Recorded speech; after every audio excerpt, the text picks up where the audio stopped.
Hello दोस्तों, कैसे हो आप सभी का अनिल स्टडी जोन पर स्वागत है। आइए आज के क्लास में विषमबाहु त्रिभुज पर विचार करते हैं। इसका परिमाप और क्षेत्रफल कैसे निकलता है समझ लेते हैं और इसका परिभाषा भी समझते हैं।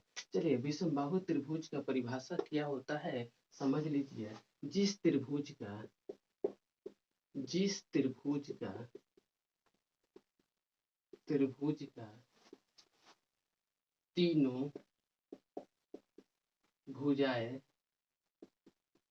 जिस त्रिभुज का तीनों भुजाएं असमान हो असमान हो असमान हो उसे विषमबाहु त्रिभुज कहते हैं।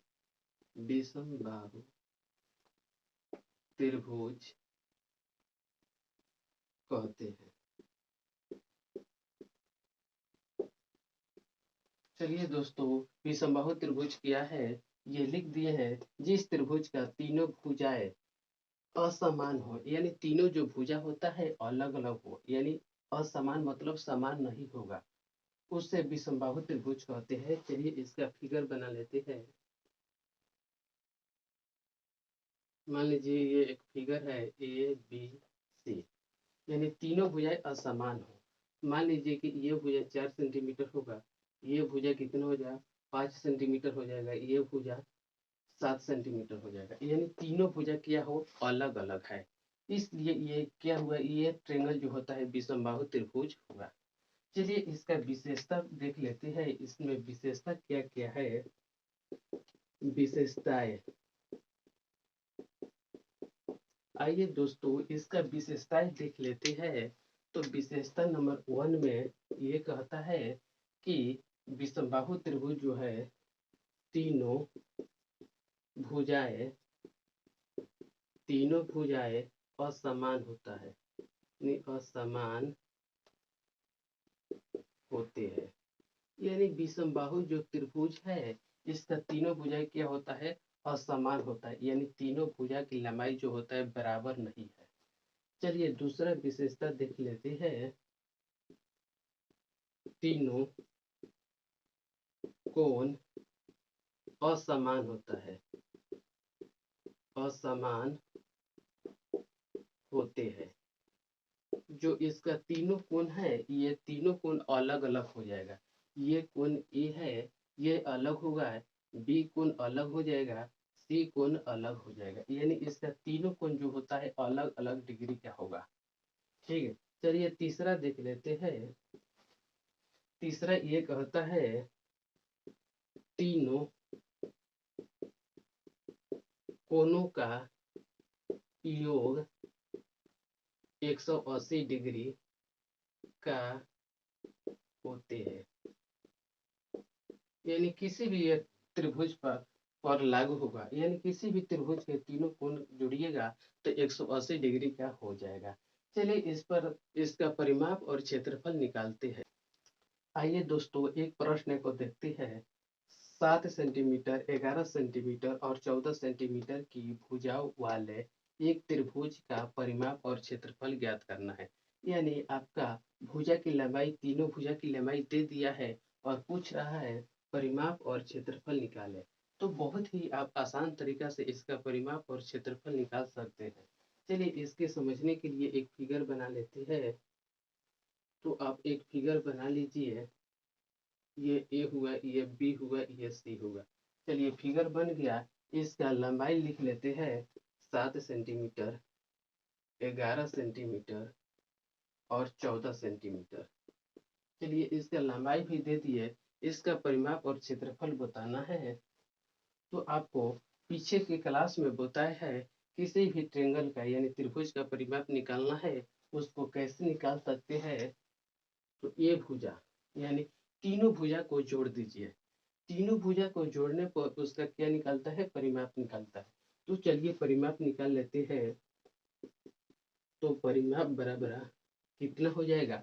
चलिए ए भुजा से चलना स्टार्ट किया, ए से बी आए 7 सेंटीमीटर प्लस बी से सी आए 11 प्लस सी से ए आए 14, यानी तीनों भुजा को जोड़ दिए, इसी को परिमाप कहते हैं। तो जोड़िए 7 और 11 7 और 11 कितना होता है 18, 18 और 14 32। क्या है जी सेंटीमीटर में है तो आप सेंटीमीटर में लिख दीजिए। ये क्या हो गया आंसर हो गया, यानी परिमाप निकल कर आ गया 32 सेंटीमीटर। चलिए इसका क्षेत्रफल निकालते हैं। तो इसका क्षेत्रफल अलग अलग भुजा दिया है, तो आप इसका क्षेत्रफल कैसे निकाल सकते हैं?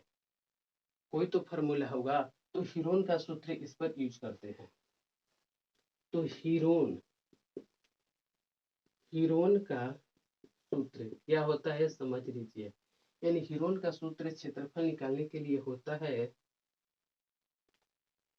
Root under s into s minus a into s minus b into s minus c. Question one हो गया।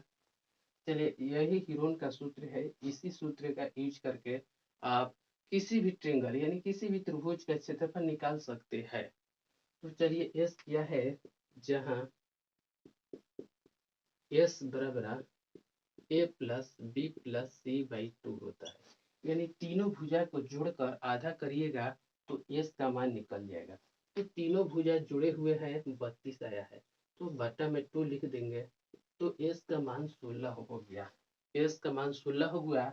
तो इसी फॉर्मूला में एस के स्थान पर एस, ए के स्थान पर ए के स्थान पर बी के स्थान पर और सी के स्थान पर ये भुजा की लंबाई पुट करके निकाल सकते हैं। तो निकाल दीजिए। तो कितना हो गया एस 16, 16 ये कोष्ट में है तो ये गुना का संबंध है तो गुना लिख देते हैं। एस एस कितना है 16 माइनस ए, किसी भी भुजा को ए मान लीजिए, ये भुजा ए है, ये भुजा बी है, ये भुजा सी है। तो ए घटा दीजिए 7, ठीक। 16 माइनस बी कितना है जी, बी का मान ये कितना है 11, तो 11 इसमें घटाएंगे। 16 माइनस सी कितना है 14, 14 घटा देंगे। तो चलिए इसको तो यहाँ से बनाते हैं रूट अंडर 16 के स्थान पर 16 लिख देते हैं गुना 16 में से 7 घटाना है, तो 16 में से 7 घटाइएगा तो 9 बचेगा, तो 9 लिख देते हैं यहाँ पर गुना 16 में से 11 घटाइएगा तो कितना बचेगा 5, तो 5 यहाँ पर लिख देते हैं गुना 16 में से 14 को घटाइएगा तो 2 बचेगा। चलिए इसका निकाल लेते हैं। तो इसका क्या होगा, इसका वर्गमूल निकलता है तो 4 रूट से बाहर हो जाएगा। इसका 9 का वर्गमूल निकलता है 3 हो जाएगा रूट से बाहर, और रूट में ये दोनों बच जाएगा, यानी गुना हो जाएगा 10। तो 12 इसमें गुना कर देंगे तो 12 रूट 10 क्या है सेंटीमीटर में है, तो सेंटीमीटर स्क्वायर हो जाएगा, क्योंकि ये क्षेत्रफल निकाल रहे हैं तो स्क्वायर में होता है। ये आंसर हो गया। इसी प्रकार से तीनों जो भुजाएं है ये अलग अलग भुजा दिया हो तो आप हीरोन का सूत्र इस्तेमाल करके बना सकते हैं। यानी किसी भी त्रिभुज पर यह लागू हो सकता है। बराबर भुजा रहे तब पर भी ये क्या होगा, हीरोन का सूत्र से आप यूज करके क्षेत्रफल आसान तरीका से निकाल सकते हैं। चलिए दोस्तों वीडियो अच्छा लगा है तो चैनल को शेयर और सब्सक्राइब करिए। जय हिंद जय भारत।